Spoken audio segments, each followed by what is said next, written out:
A few days have gone by. And any volunteers to be the first one to arrive at the sunken grotto? Templar makes probably the most sense.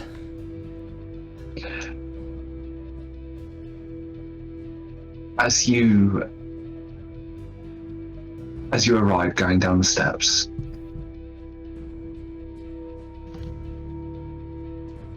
you find yourself in the company of somebody you'd probably rather not be in the company of.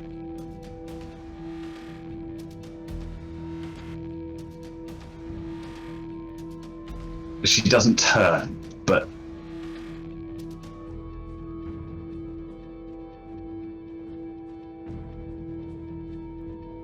are you prepared for this?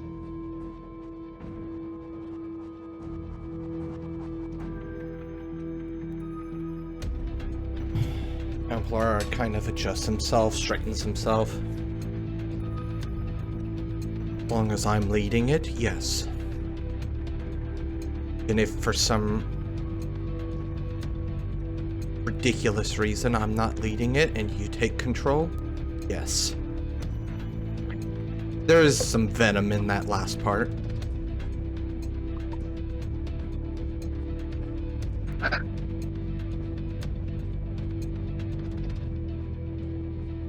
You do know what happens if this fails.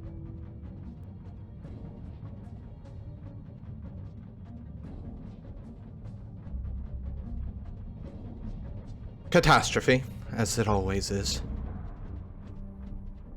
There's usually only ever one outcome from failure.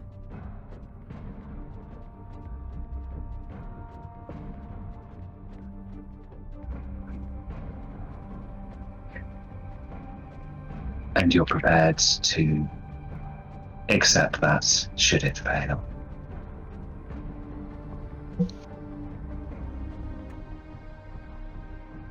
See, the thing is, I'm here to make sure it doesn't fail. Now, to answer the obvious question that's going to come out of your mouth next, yes, I will happily give my life to make sure it doesn't. This little thing called selflessness, you know, you don't know anything about that though, do you? Never heard of it.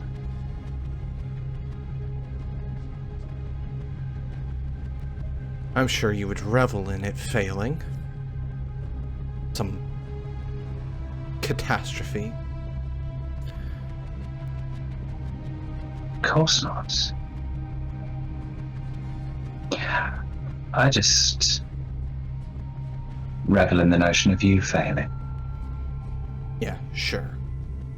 Donning the robes because you can't show your face. Torn apart, blemished, pustuled. You know what's happened before. And it will not happen again.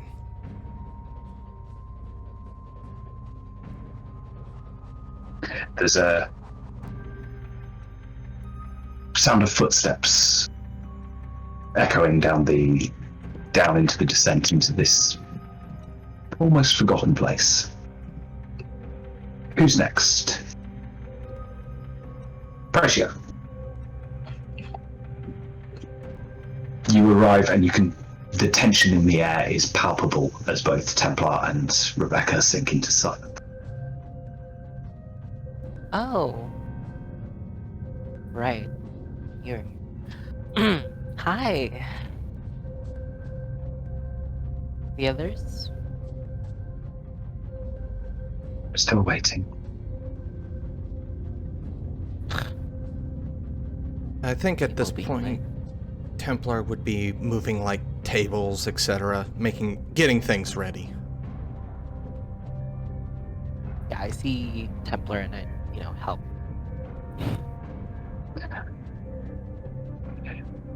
As the two of you begin to clear a space, there's a chill wind that funnels in from that way out towards the Deathlands. Causes the hairs on your arms and the back of your neck to stand on end, but not out of the cold. More an ominous foreboding, an uncertainty.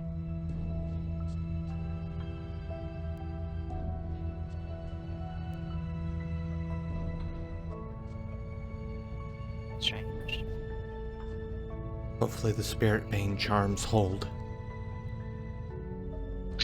They clatter together and sway in the breeze that's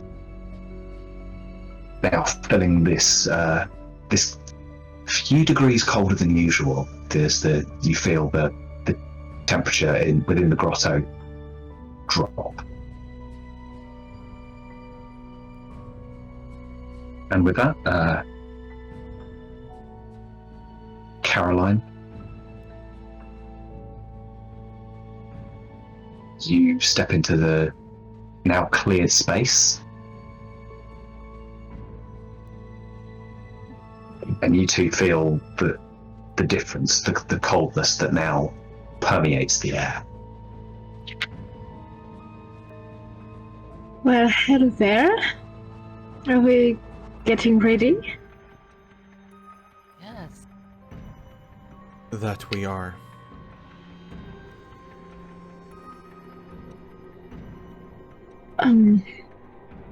I don't see Morin. Has he arrived yet? No. But French is usually quicker than I am.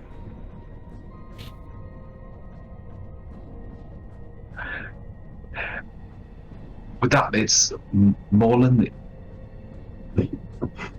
You find yourself stopping a few streets away, just to stand on a corner momentarily, as your vision blurs slightly, and more of those uncertain, almost unplaceable memories come flooding back. Memories of this street corner, but not as you know it. Almost a sense of deja vu. More of the sense of deja vu.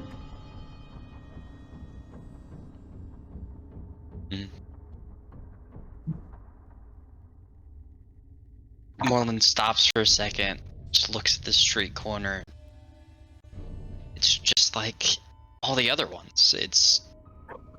I've never stopped here. I never paid attention to it before. And as he looks out at the fading shard of dusk that was once the sun, he's like, oh, I'm late, as he picks up the pace. Jeremy, get ready. I'm gonna have need of you soon. Just getting sick of the silent treatment. And as you walk past the window of a shop closed up, you just catch your reflection in the glass. Despite what you feel, you seem to be smiling back at yourself. You weren't aware that you were even smiling.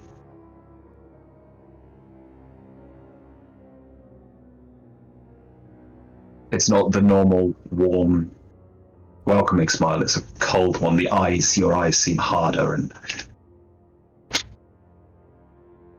I see that out of the corner of my eye. I'm unnerved by it, and I take out my spirit mask and put it on to prevent any other such unfortunate glimpses. And the snarling jackal. As you do so, you're not sure if it's that you're saying things or did that happen, but your reflection seemed to be fractionally slower. How bizarre. Don't have time for self-reflection. I gotta go. I'm late. I'm still late. And as you hurry through the streets, I'm mentally booking an appointment with the Psysicker. Hopefully they can do something about this. If there's time.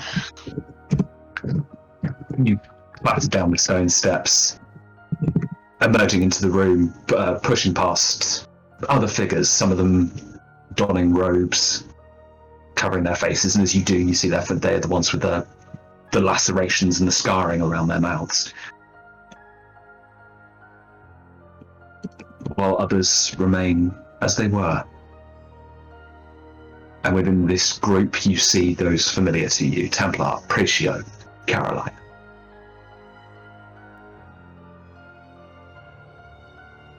I'll say in my native language. About time. I say in the same native language, shut it, but it's a little more colorful. Using full range of my vocabulary.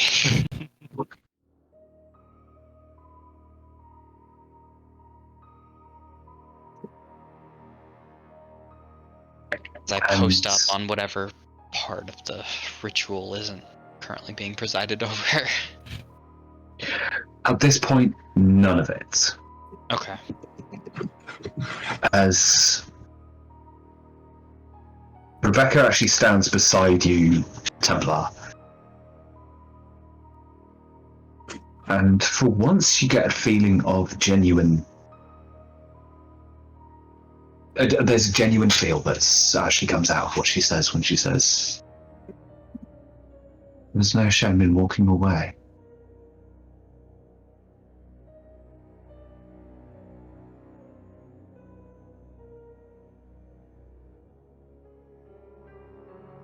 Templar actually considers those words.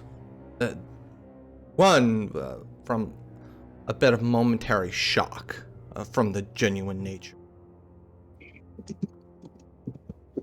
But then he speaks.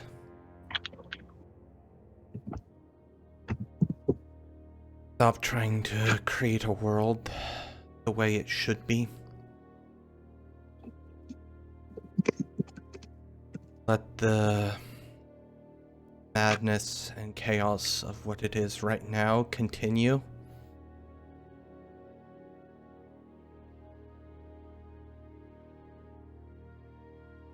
I would say a shot for a better world is still better.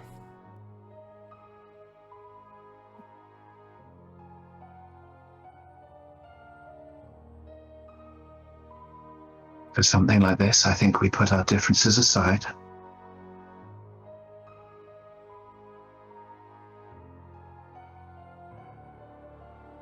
We can go back to Vitriol when this is done.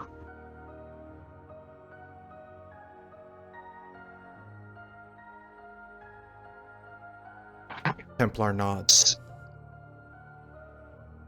So, over the last few days, would anyone like to have done anything to gather intelligence? Gather information?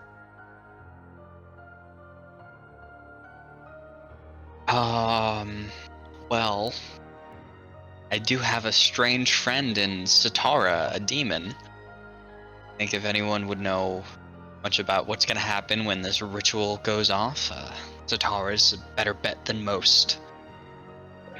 Make that check. Okay. Could it be a tune? A tune is absolutely works. Yeah, when you're... I'm gonna push myself as well. Got a 5. Okay.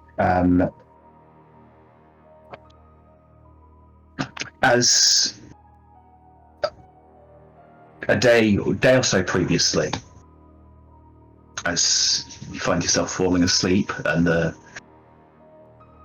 dreams take over, you find yourself once again, as you have so many times before, surrounded by crashing seas, as if waves meeting one another at a point where oceans collide. And the great expanse where it plunges downwards, disappearing into an unfathomable depth.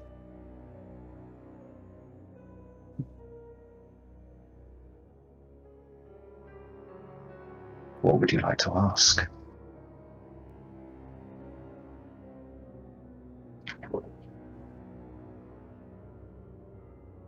Me and my contemporaries are preparing to attempt an arcane event. And I would like to know what's going to happen. It's attempted.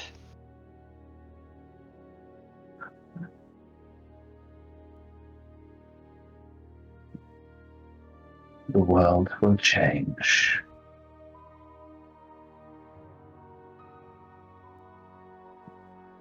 But so will your contemporaries. One may return.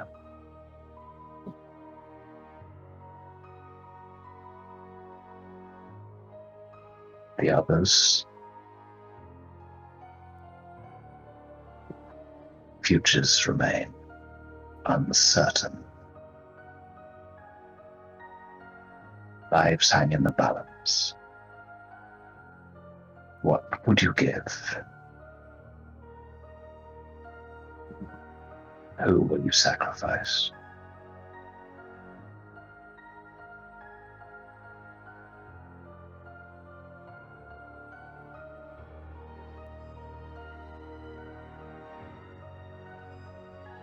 There is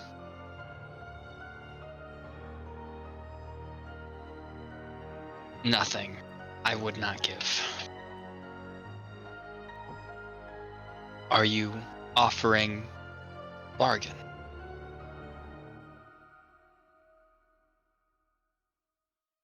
A bargain cannot be made while a deal is in effect.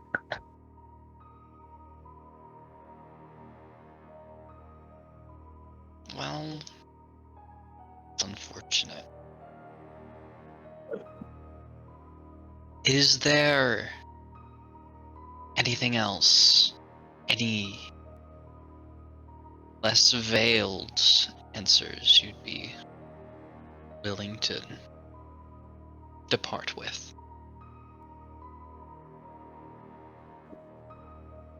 This could be your legacy to the world. And you will likely give everything to see it.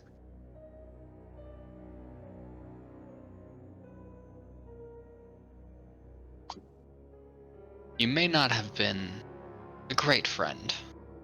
You've been an interesting one, Satara. Hopefully we can speak again. One last time.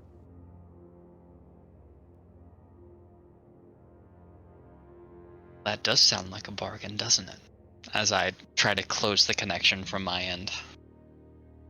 As to anyone who would see Ankh at this time would see that the eyelids, which have been twitching and fluttering, almost like somebody in the grips of a seizure, settle as deep sleep takes over. Would anyone else like to gather information? If possible, I'd like to take a look to know if what kind of gods or entity were worshipped during the time the language was used. Okay, make me that check. Nice. So it's gonna be studied, and I'm going to push myself on this. Okay.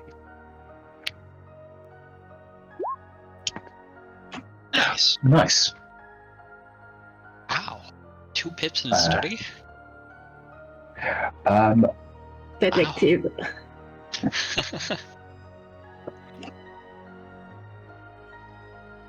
There is a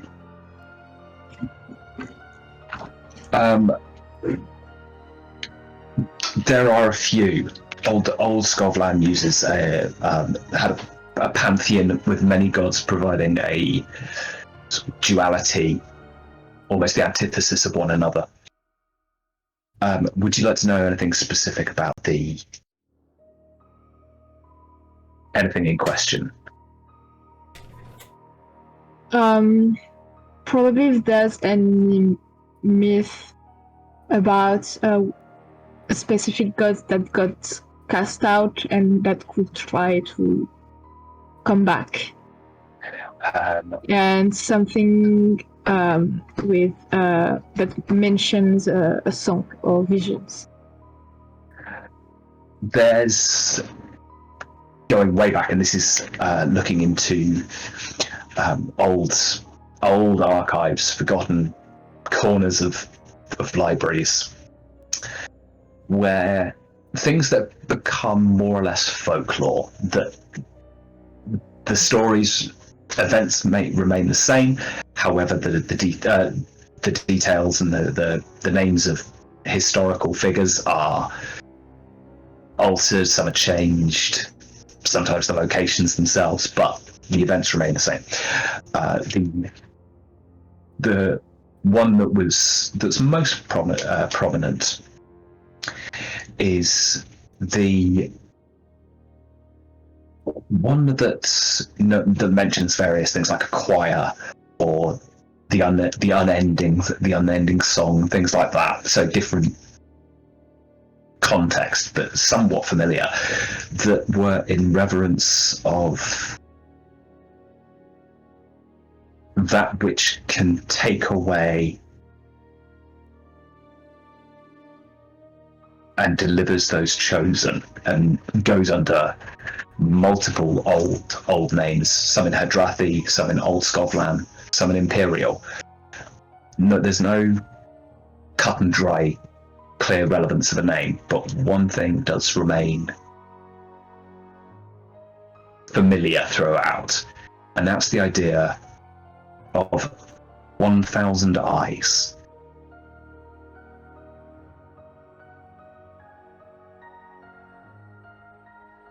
Okay.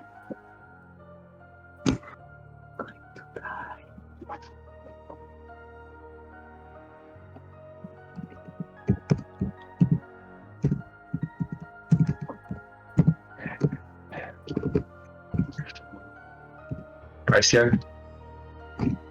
Templar? Would you like to gather information? Let's make an engagement roll as a somber silence falls over those gathered. Tell me, is this plan particularly bold or daring? Is it? So. Is it? Oh no. Can't we get 2 for bold and daring? Nah, I'm kidding. Does this plan exploit a vulnerability or hit your target where they're weakest? What is I'm our trying to do the opposite. What is the target? Yeah, Is exactly. the target the Yeah. fabric of space-time? Because if so, then yes. I think. You're sort of going beyond the ghost field into somewhere that place. Yeah, No one beyond should have it. gone. No one should have gone. Those who do generally end up insane, and so you know nothing about it. I'd say no, you do not hit your target when they're weakest, given that it's a void of nothingness. That can any of your friends or allies provide assistance? I mean, my friend has just said no. It was the only one that probably could have, but specifically ask, and they're like, nah, you got this. The witch, maybe? Yeah. Are you friends with the I- witch? Yes. Hell, I'm ladies. friends with Quidin. Yeah. What would you like to ask? For probably protection if things go wrong, which they probably will. Okay, cool. So, yeah. And lastly, are there any other factors you would like to consider?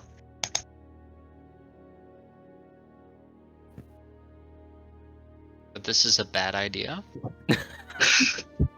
That's -1. Oh no.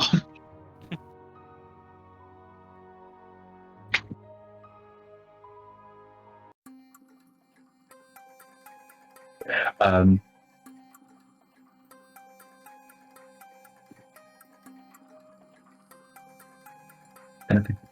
anything to add to it? I don't think a vicious thug can help. No, sorry, any other factors you would Oh. like to consider? Oh, Multiple people willing to give their life for this. I will take that because, to be honest, the things against you brings it down by 2, so that gives you 2 in total, and that's a 4 as we begin. here we go. And with that, the swaying of those gathered begins with more focus, more integrity.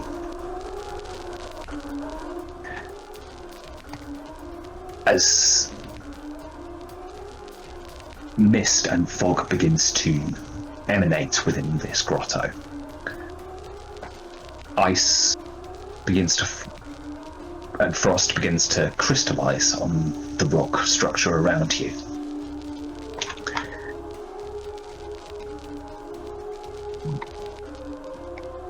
Templar, you're leading this? As best as I can, yes. Would you like to begin? Guess this should be in a tune roll. Feel free to do this as a group action if you like. Yes, please. I only have one in a tune. So I'm guessing you're leading? I will lead and I will take anybody's failures.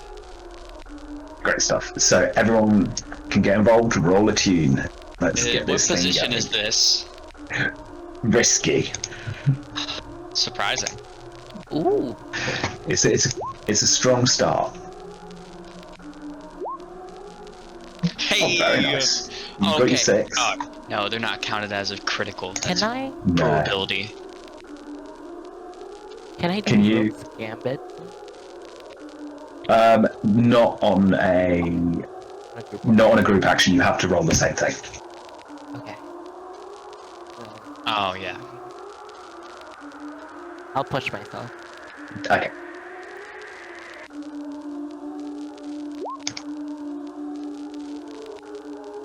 Thank goodness. Nice. Uh,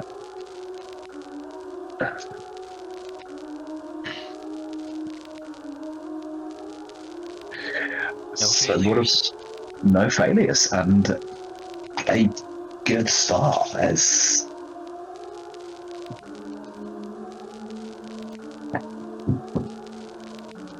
you begin speaking.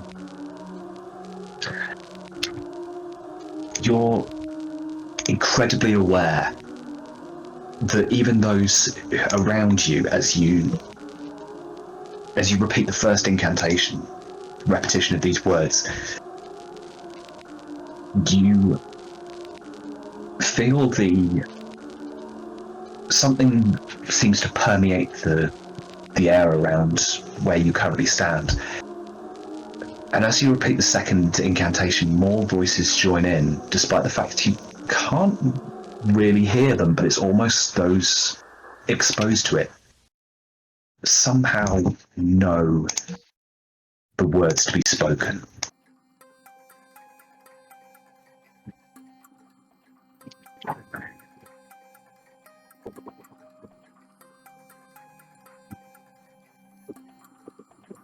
as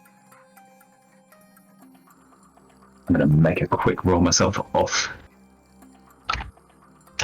Let's do this very quickly.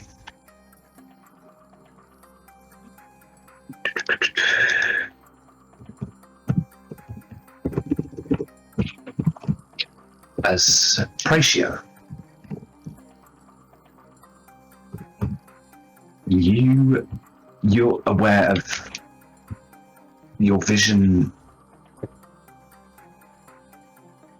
And from what you see, it's like you begin to see through those that are present. They seem to occupy less and less presence around you.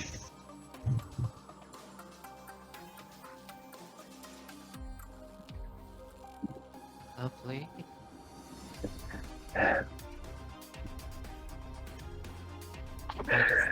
Keep on doing what I'm doing. As I'm beginning to take notice. Looking a little freaked. As everyone else, I would like you at this point to give me a resistance roll, please, or take it'll be a level 1 harm resolve as you look at Praescio, who hangs in the air slightly, feet dangling a few inches off the ground. The voice that she speaks with in that is that incantation is repeated over and over again, is not her own. Question. If I do the Devil's Bargain with Jeremy, will that increase resolve or not? No,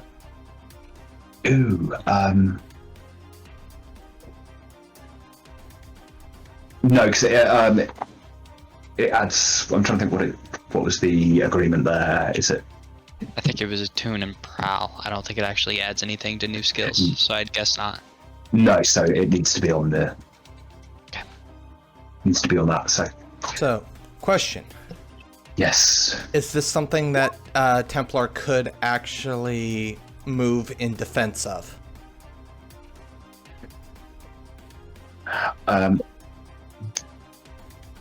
In regards to who?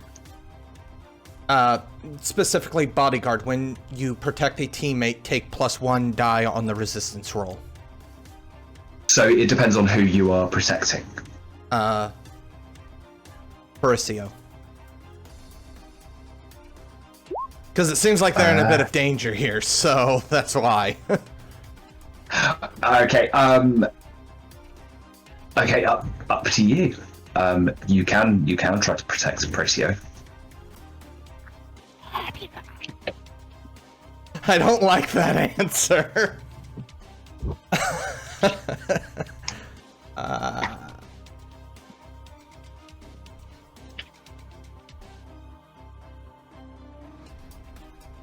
Alright, so I guess I'll just make the resistance roll at its normal value. Is it just resolve? Just resolve, yes.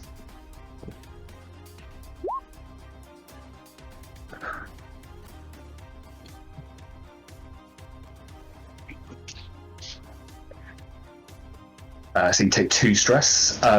Would anyone else like to resist? Praescio, you don't need to make that roll. I'm going to resist. So Take 2, 1 stress, and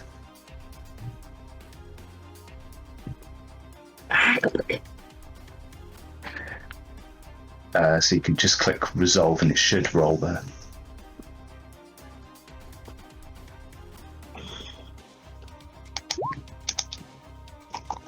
Two stress. As you're all able to quell the sensations of nausea and headaches, kind of pushing them back, continuing that focus.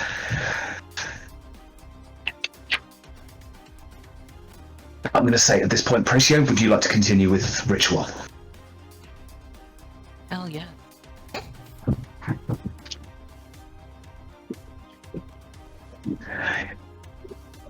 something else seems to be directly present with you as well. I would say for you, this has gone beyond just attuning. This is... Yeah, feel free to use whatever skills you think is appropriate at this point.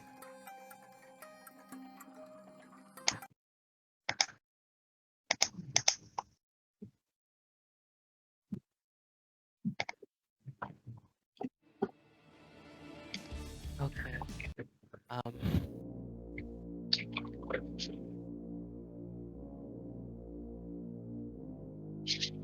I'll go with study. I'm trying to gain a deeper understanding.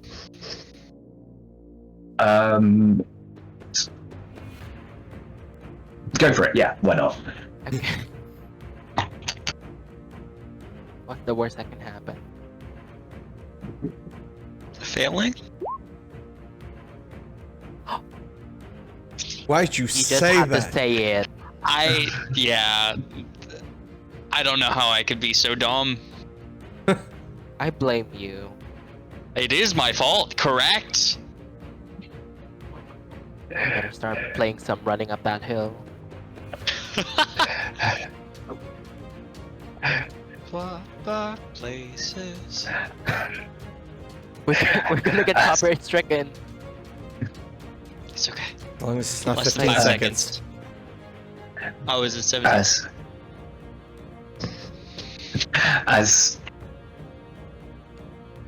As you try to look into whatever is with you in this place, you try to catch it. All you catch is what looks to be smoke, which dances just out of the corner of your eyes. And as you turn to look at it, it seems to just move on to its floor, just perpetually in your periphery. And as those of you looking on see Praescio's kind of body kind of arch in the air, hands fall back to the side, and blood begins to trickle upwards from her eyes, nose, and ears, almost as if it's on threads. And would you like to resist or take armor against? I don't know if you can take armor against this. This is, but you can resist for which will put it to a level 1 harm, or it'll be a level 2 harm.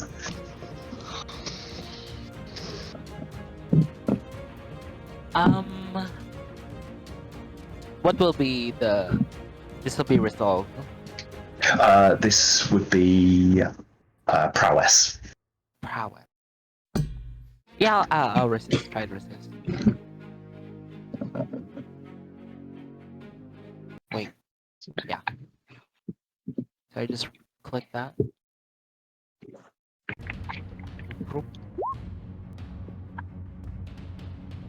So you take 1 stress, but it's a level 1 harm of.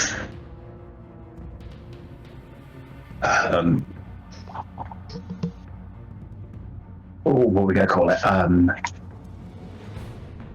Blood sacrifice. Brain hemorrhaging? I'd say that's probably more like a level 3 harm. We'll get that.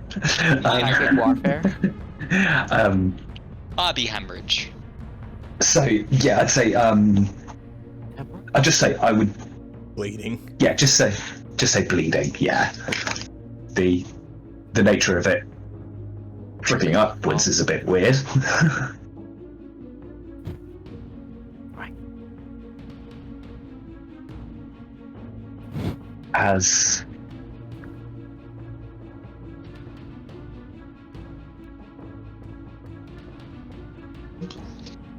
Templar, Caroline, Ankh, is there anything you would like to do at this point? Witnessing all of this at the moment, focused on repeating those words.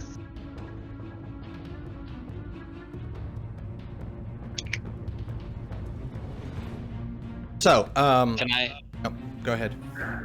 can I use study to figure out if this is working as intended or if something's going wrong? Go for it. Yes. And I'm gonna use Ghost Mind to gather +1 die, gathering info. Absolutely. So that's gather information.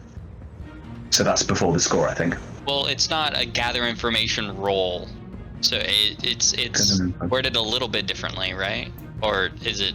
I'll look into it later. We'll hand wave it for now. But yeah, take the die. Oh, nice. So yes, you. On the top of that, you don't have much to kind of base it on, but from what's been done, this could be expected. There's no specific research into this this particular ritual. Things like this have been attempted before. Things like this have happened. And on top of that, of saying you're always aware of supernatural entities in your presence, you're aware of things drawing in close. The spirit bane charms holding them back for the time being from above in the city. However, something else from deep within that tunnel, and looking that way, you see the spirit bane charms that hang from the ceiling begin to clack together and sway, as if disturbed by something from further within.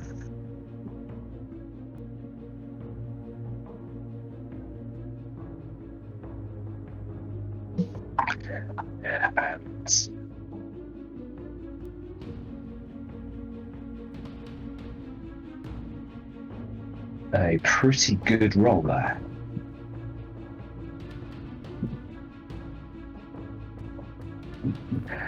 Oh, Caroline.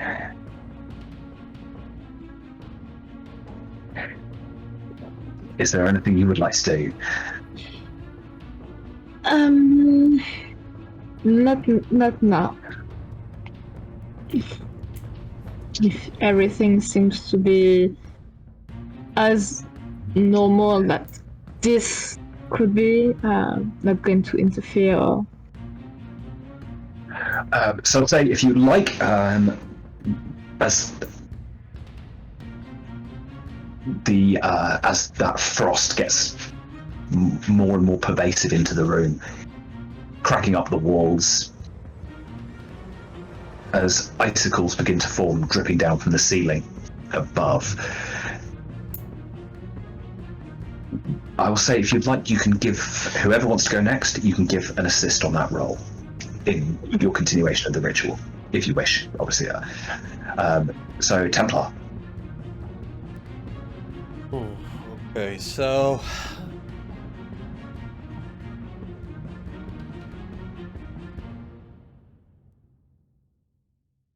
Templar is mostly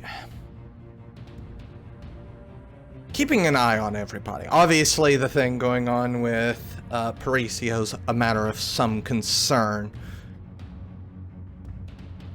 But while he is quote-unquote leading, I do feel like he's not able to do quite as much, especially with him leading. So I think, honestly, at this point, he's just checking. Outside of leading, he's maybe just scanning everybody there to make sure there's not any other issues that he needs to, if he needs to tap Rebecca in, so to speak, so he can deal with it. Maybe that check. I feel like this is going to survey, and I'm going to push my.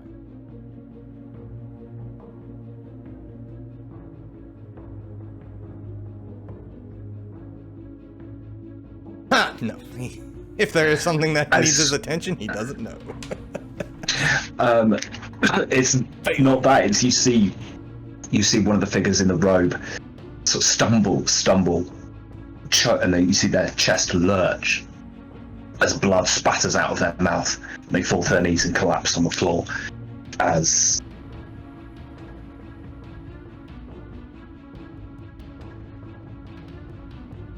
something as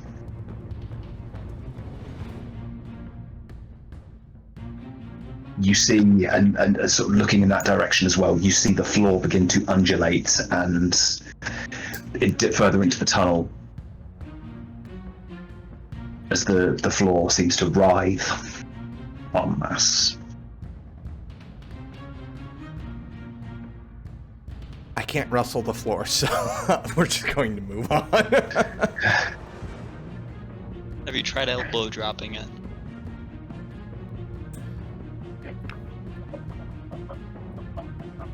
It's Templar from the top rope. Templar with a As- steel chair. Praescio, as you look on, the world around you begins to fade, disappearing into nothingness.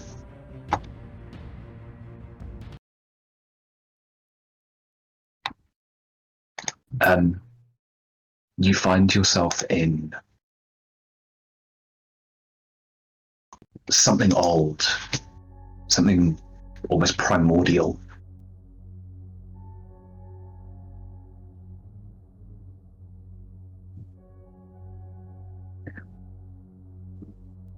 Those around still see Praescio hangs in the air, almost now at the center of the ritual. But your mind is elsewhere.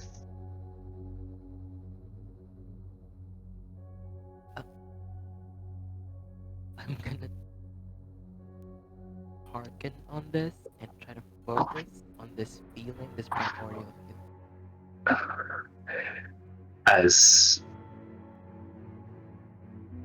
As you stare into the impossible darkness, you see that there are what appears to be lights that get ever closer, and you realize that in that they are eyes.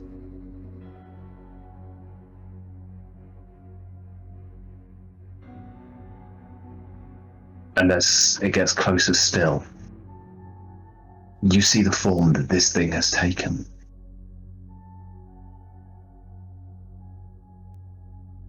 Hundreds of rats, knotted together at the tails, the phenomenon known as a rat king.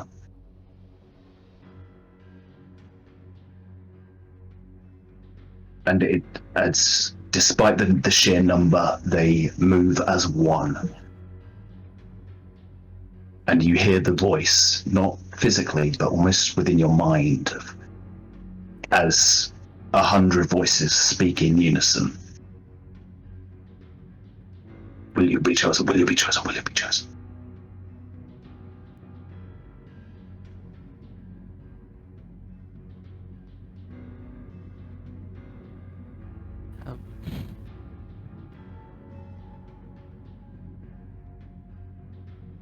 Yes. And as they move ever closer, you are aware of their forms begin to writhe en masse around you. You feel hundreds of claws digging into your skin as they climb up your body. And as you find yourself in this place, like looking upwards, almost crying out for help, as the first one writhes and wriggles down your throat, followed by another and another.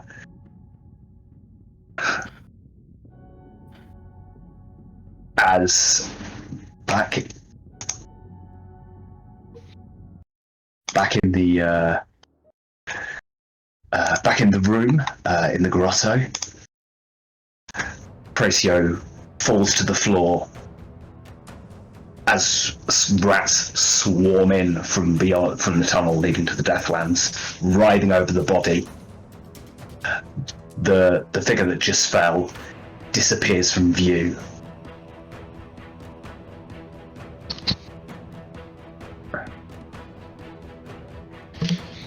So Praescio just fell into a horde of rats from our perspective.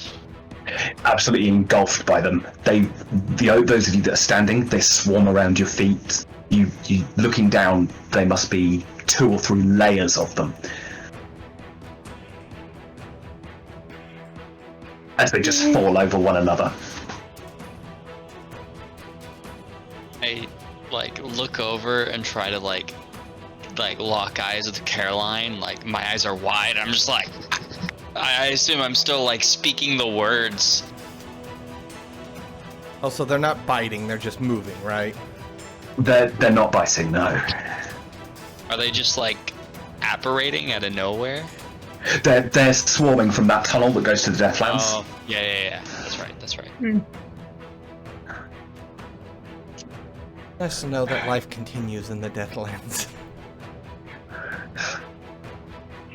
Right.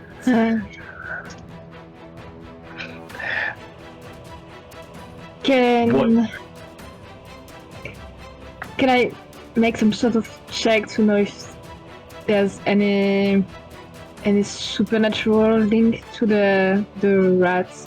There probably is, but make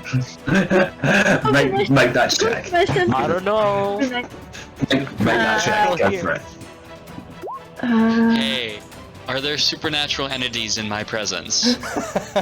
Hundreds.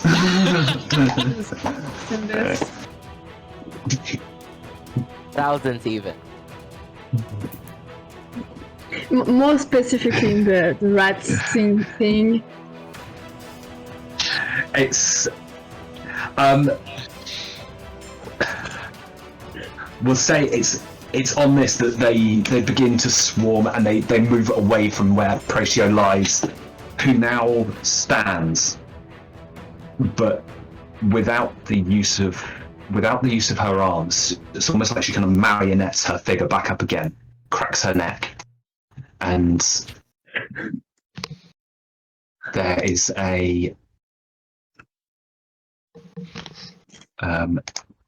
silence that suddenly hangs over the air as the incantation stops almost in unison. As Praescio kind of looks at her hands, almost as if she's seeing them for the first time.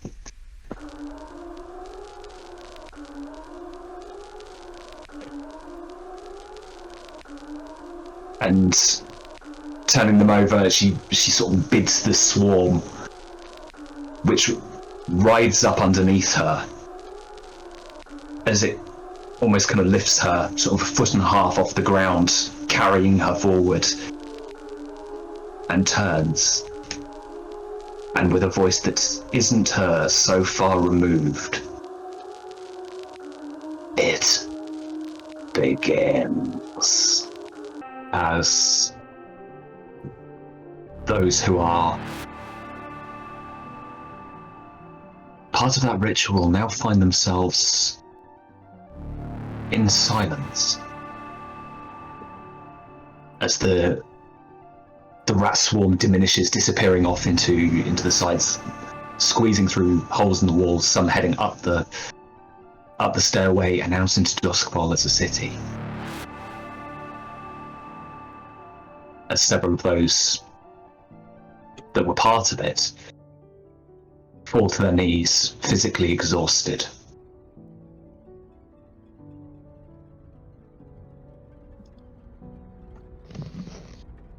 And the three of you look towards Praescio.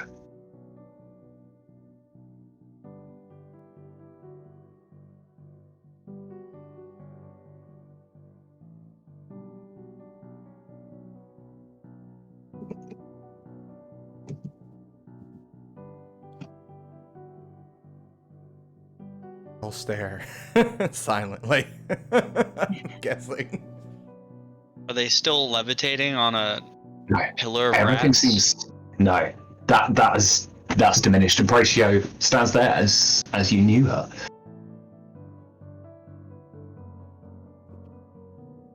Praescio? Are you alright?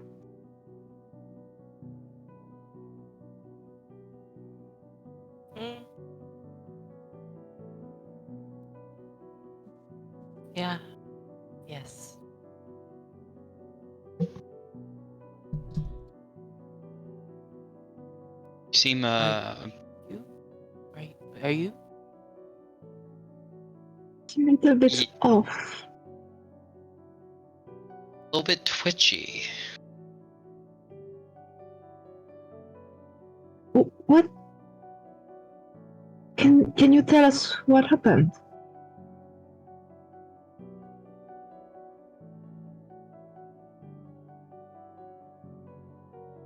Chosen.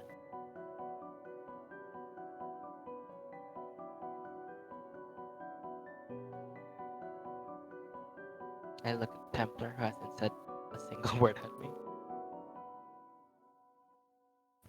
Templar still doesn't say anything. He does shoot a glance to Rebecca to try and get a read on her.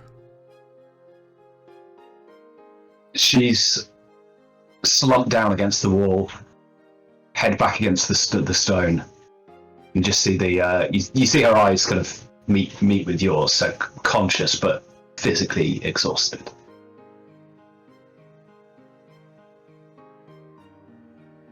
I think at this point, Templar, still remaining silent, would go and start attending to literally everybody else that needs help, leaving Rebecca against the wall back there. Who cares?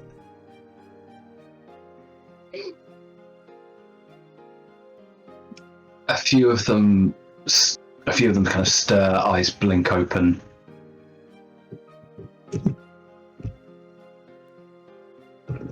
As the ice that seemed to form out of during the process of the ritual begins to thaw. So water begins to drip down from the ceiling, pooling on the floor in the corners, running down that mural that's been painted against the wall, causing the paint or whatever medium was used to run slightly.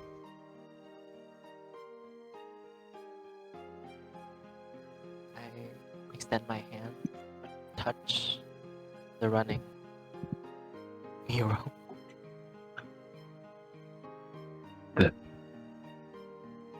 comes away slightly kind of chalky in texture. The handprint left on one of the corners.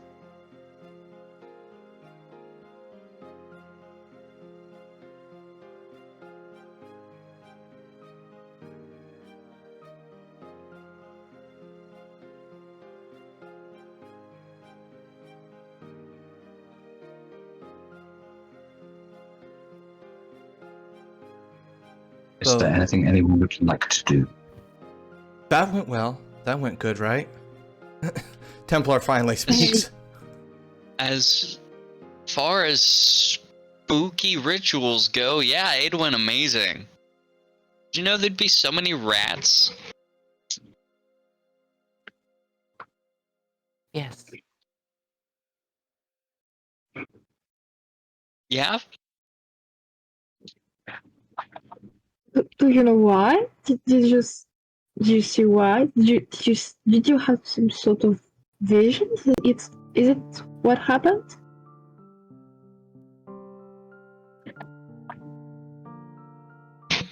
Yeah. Yes. Okay.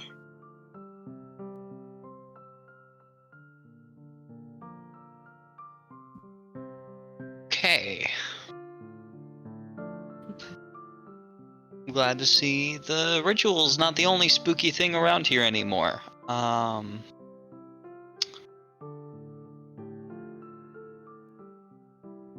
think I'm gonna go, probably get a drink or 7, and try to forget about today for a little bit.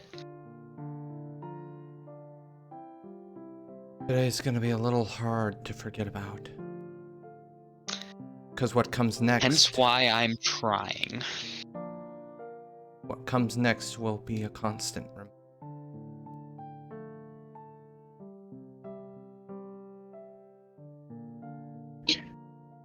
And as you leave Ankh, step out into the night air, bright stone as it was, seemingly oblivious to what has transpired, as you take a few steps,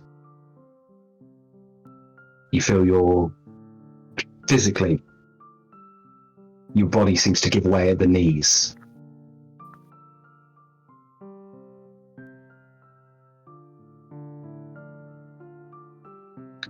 And you fall forward. And you seemingly fall further than you should. Almost like you're plummeting into nothing.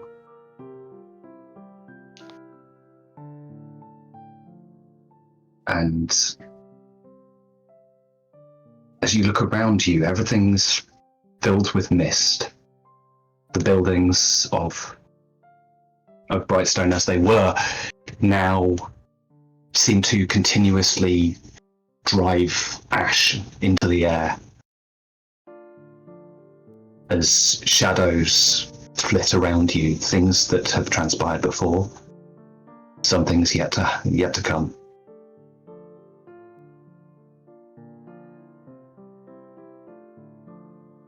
As one makes its way towards you, a shadow so dark that none of the features can be made out.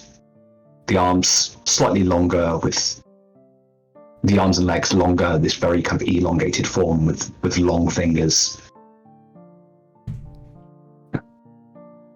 I told you we would speak one last time. Oh, hi. Tara, I've never seen you so humanoid.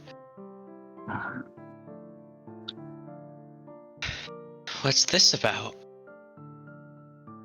The time has come, more than Arkyat, for us to walk together for a while. And extends those long fingers. I'm assuming my legs still just aren't cooperating. They are. So can I stand up? Absolutely.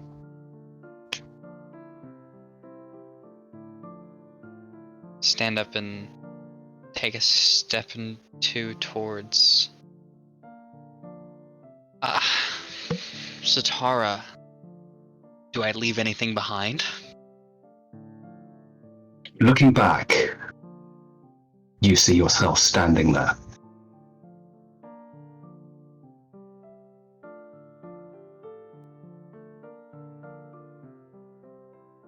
How's the smile look?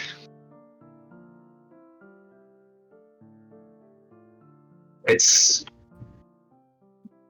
not a smile, but this figure, your body, gives a gracious...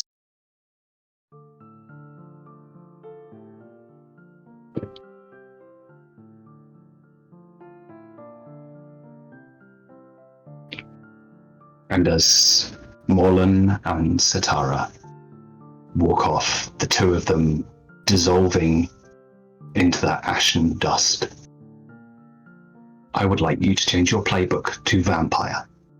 I knew it! I knew it!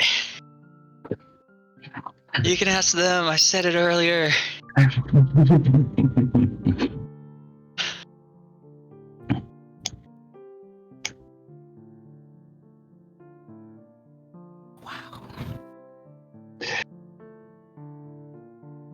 Templar. So I get rid of all my special abilities, right? Anything that's ghost, I believe, that remains.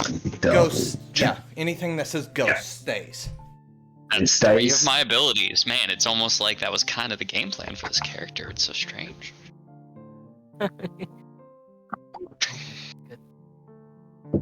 And then you may choose. So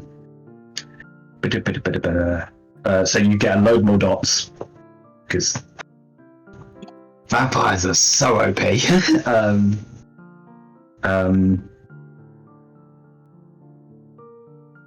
And while you're doing that, you need to choose.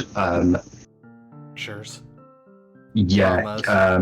You need to max out your traumas, but the ones that you think They're that automatically embody, maxed out. yeah, they embody they embody your new nature. And it's not mine. I'm Jeremy now, right? You're Jeremy, yeah. Okay. You're Jeremy in a new Moreland skin suit. Yeah. Look like Morlan. It's not Morlan. Man. Caroline must really be rethinking some of her decisions.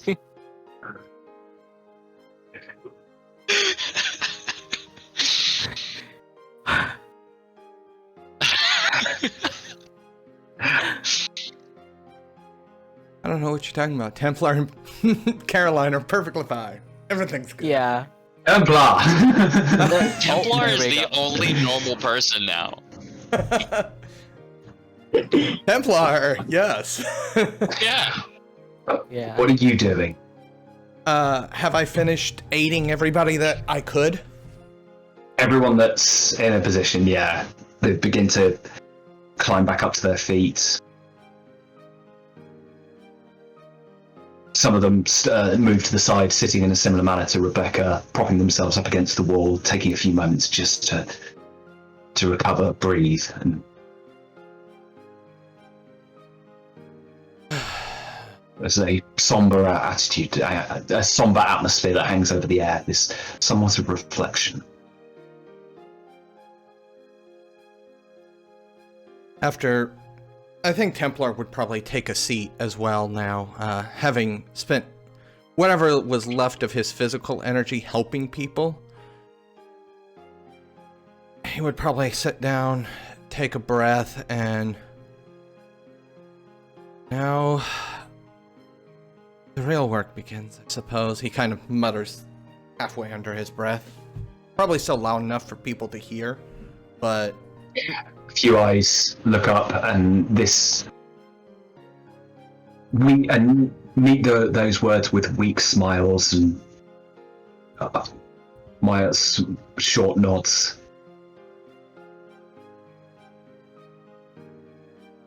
But for now, rest.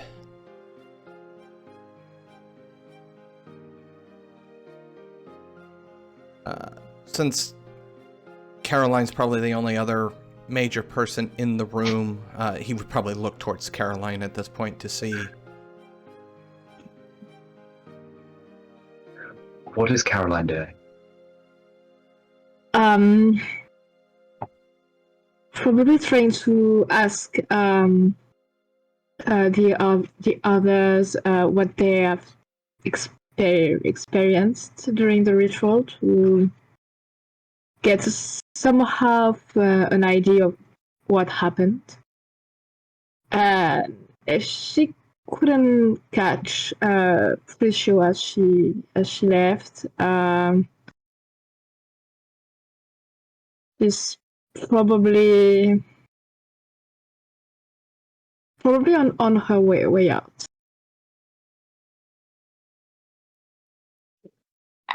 And as you leave that scene behind you,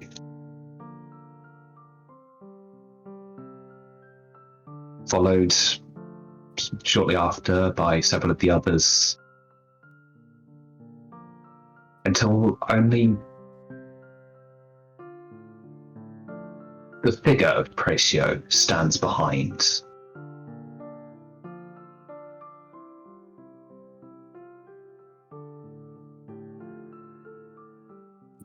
Praescio, is there anything you would like to do?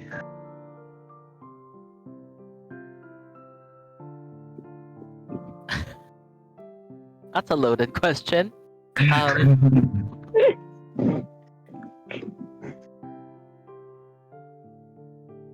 want to go out there. I want to see what's changed. Want to know if. I just want to know in general. The first thing that you realise, and as you emerge from beneath the city, making your way to a higher vantage point where you can overlook it and you see the array of lights spread out below you,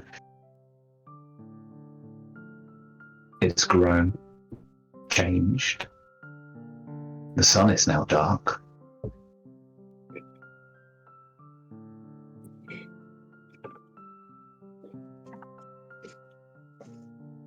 And once again, this world is yours for the taking.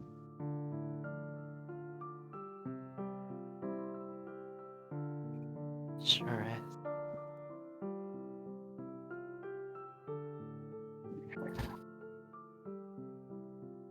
As Caroline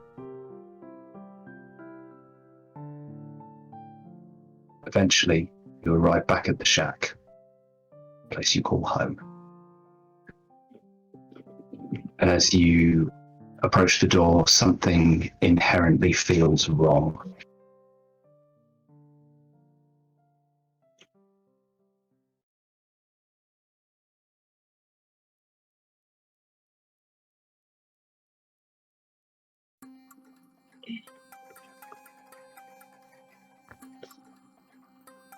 Pushing the door open, the first thing that meets you is the scent in the air. That iron-laden smell of blood. Are you dead? Are you here? Stepping in, you see the prone, hock-jointed legs with a hoof at the end lying from outside one of the sofas.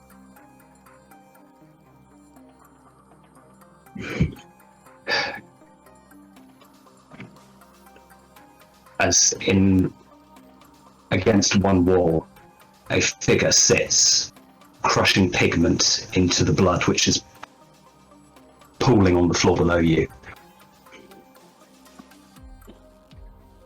painting up the side of one of the walls of the house. And as she turns, you see that she has evidently gouged out her own eyes, now hollow and blood still streaming down, as she looks in your direction. I paint the world as it will be. As you look to the wall and you see the enormous multiple-headed rat, some of them skeletal, some still with raw tissue and bone hanging off the bone, towering over the city of Dusk.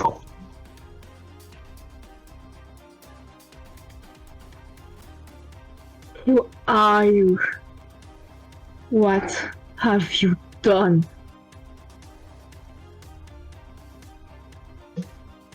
It is not what I've done. It's what you brought here. We're all going to die. And do you hear it?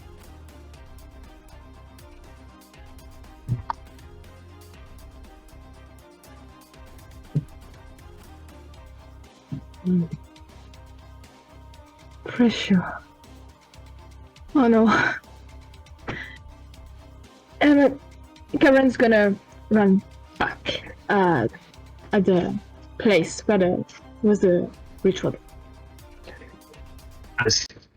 As you run, that energy, you're feeling as if your lungs are about to burst by the time you arrive.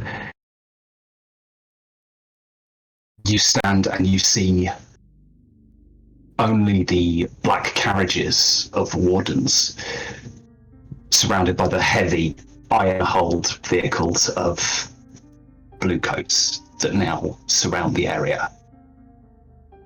No sign of Praescio.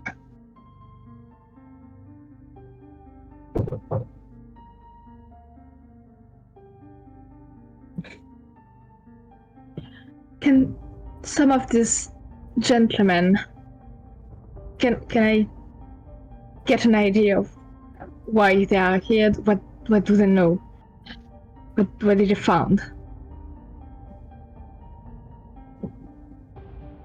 So as you approach, one of the sergeants, evidently denoted by the officer's cap, from the blue coats that they wear. Rather sort of heavy set figure who sort of folds his arms, and as you get nearer, and it's the you shouldn't really be around at the moment. I'm sorry. I'm just looking for a friend of mine we're supposed to meet nearby. What all of this? What is all of this about? Did something happen? Looks towards the wardens, and it's on them. We're just here to keep people away. Of course. I know some families in the neighborhood. Do you know if they have to be worried to evacuate, maybe?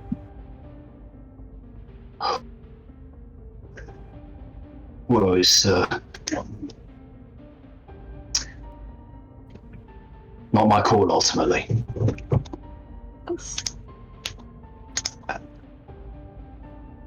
As I am going to make a fortune roll. Let's see.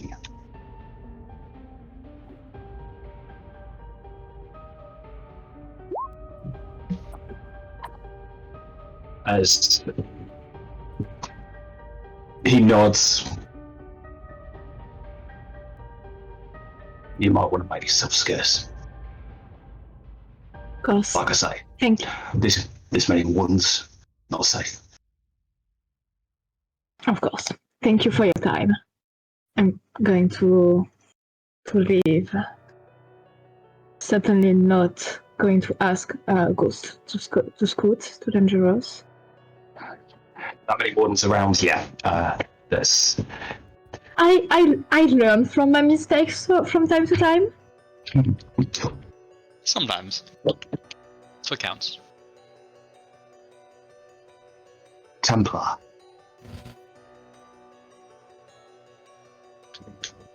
What are you doing? Well, where we last left Templar, he was still sitting when Caroline left. I don't foresee him leaving the area anytime soon, so he would probably still be collecting himself, going through things in his mind, trying to make sure that one of those things of like, we just did this big thing, going back through the events to make sure there were no mistakes that you can see in hindsight. Just one of those things. As you're doing this, you hear footsteps in the stairwell above you.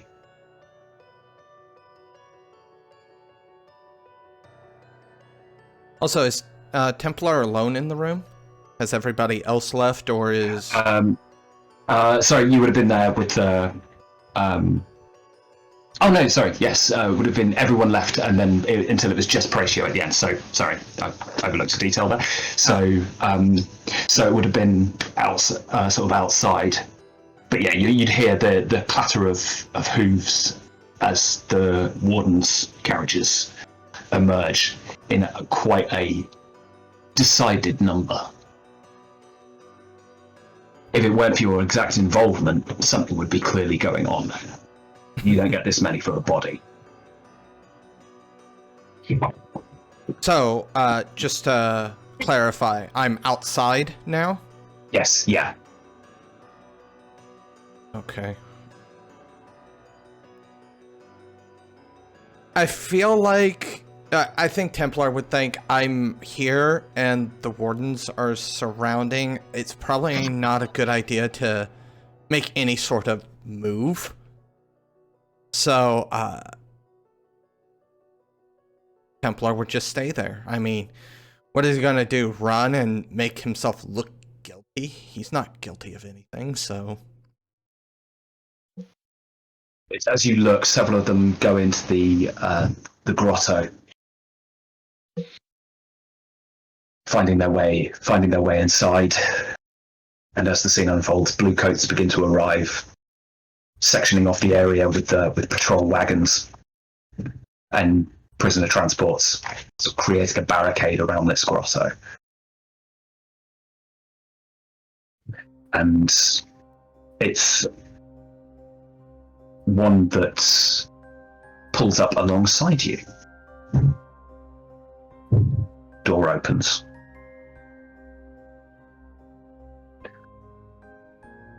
And the voice from within is that of Bowmore. You look lost. Or curious. Both are dangerous to be in Dusk, lol. I suppose no truer words have ever been spoken.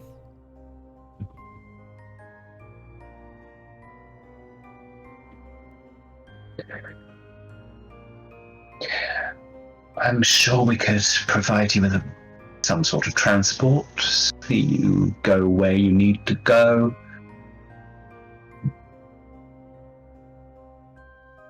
Would appreciate that. And I guess at this point he would step into the carriage with Bowmore. It's for a blue coat transport, it's remarkably comfortable. This is clearly a commander's transport. As she taps on the roof, and the fact that it's horse-drawn as well, there's with the hooves clattering on the cobbles. The carriage looms into the night as the wardens are aware of something. What are they aware of? Do you think they talk to us? True. That was my mistake. Foolish question, I apologize. They let us know when they want something. And this is keep everyone away as they do their whatever it might be, they do. I'm not going to ask if you were involved because that means I know for certain. This way I can only speculate because it's only a matter of time before Cleland starts talking to me.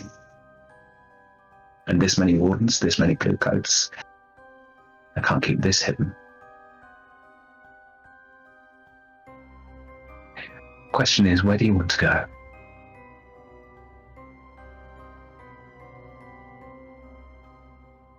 Take you to the docks, you get on a ship, you go become a Leviathan hunter, maybe.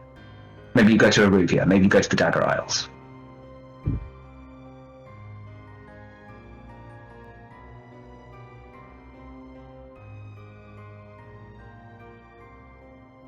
And what's the problem with staying in the city?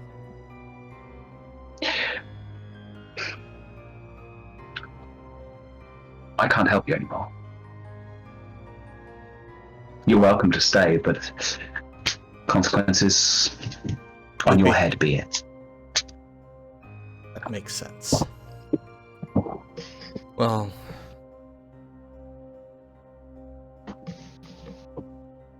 unfortunately, as you stated, consequences will have to be on my head. I cannot leave this.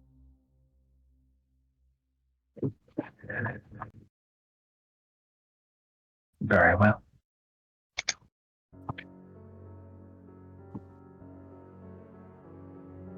Six Towers.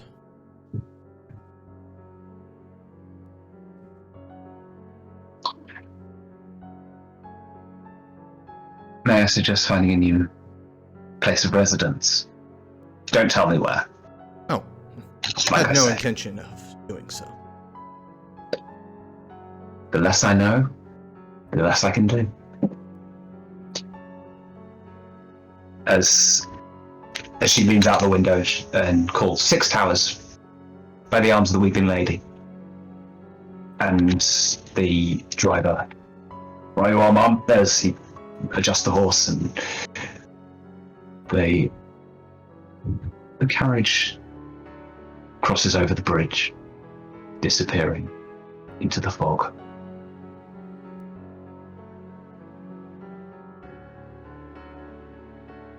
As Templar disembarks, and looking back This is the last time anyone sees Templar for some time, until he chooses to make his presence known again. As the spring gives way to fall, the snows of winter begin to fall, and the canals freeze over. Various gondoliers now make money by running side businesses, quite often setting up on the frozen canals, opening little food stands, selling what they can to make ends meet while such usual employment is unavailable to them. As the cold bleakness of midwinter sets in, and throughout the months, the bodies have amassed more and more, succumbing to a virulent plague, rumoured to be spread by rats. And it's in a rather less than comfortable drinking hole. A location which is more for those who have nowhere else to go. Where Nathan sits at the bar nursing a drink. As in the immediate area, the bell tolls, an all too familiar sound these days. And a figure, shortly after, walks in. A large, imposing man in a almost sort of like kind of pilgrim type, slightly pointed top hat, which he takes off, revealing a bald head and quite heavy facial hair. As he sits down, and under the old battered leather jacket, you can see the high office blue coat uniform. Just the slightest hints of the yellow and gold epaulets that hang off his shoulders, which he tries to cover with the lapels. As he sits down and indicates to the barkeep of 2, 1 for him as well. You're a difficult man to find.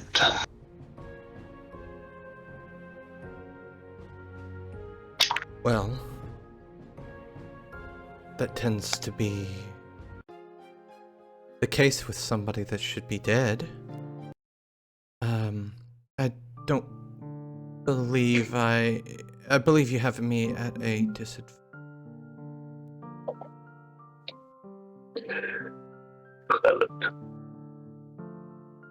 Cleland. What can I do for you? Nathan shifts in his seat to more face Cleland.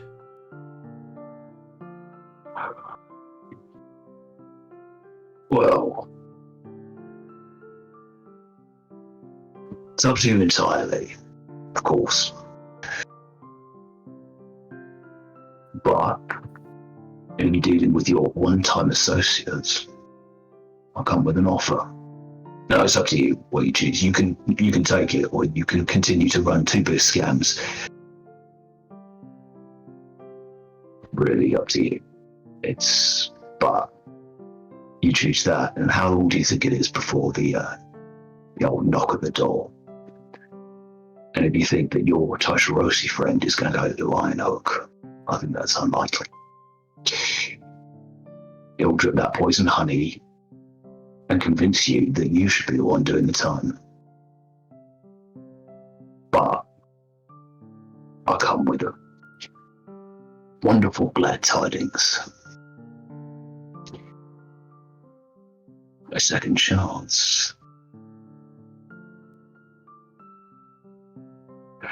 Now, it's the belief of your one-time superiors But all this, as he indicates the street outside, the sudden problems that the city's been facing, death, disease, be it what it is, comes from something else.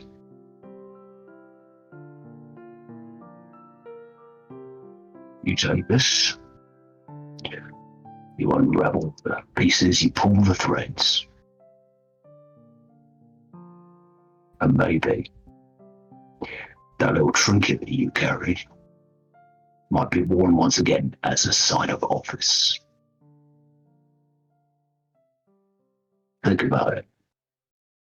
As he stands up, he puts a handful of coins on the bar, and as for these, as he slugs back his drink and makes sure his glass stays full. Look after yourself, Mr. Eston, as he puts his hat back on and steps out once again into the night. As soon as he leaves, Nathan reaches underneath and pulls the broken Spirit Warden mask from his bag and just kind of looks over it, the dents, the cracks, as he considers the offer. And as you look at it, the potentials running through your mind, you think for a moment, just briefly, that you see that glimmer of green light once again burn behind the lenses. Nathan nods, donning the mask and leaving. Doesn't touch another drink. And we are going to call it there. Thank you so much for joining us. We hope you've enjoyed this season. And as always, we'll be off for a couple of weeks. We've got something else coming. So I hope you enjoyed that. But rest assured, Blades in the Dark will return. Thank you. Remember to like, share, comment, and subscribe. And we will see you next time on Blades in the Dark. You have just finished listening to this week's episode of Blades in the Dark, What Happens in the Dusk, part of the Domain Gaming, written and told by Livespark and Wyverian. A special thanks to you, the listener, and if you wish to continue supporting us, subscribe, like, and share. As always, comments are welcome. Until the next chapter, to those without direction, follow the lights in the quiet darkness and listen to the silent whisper.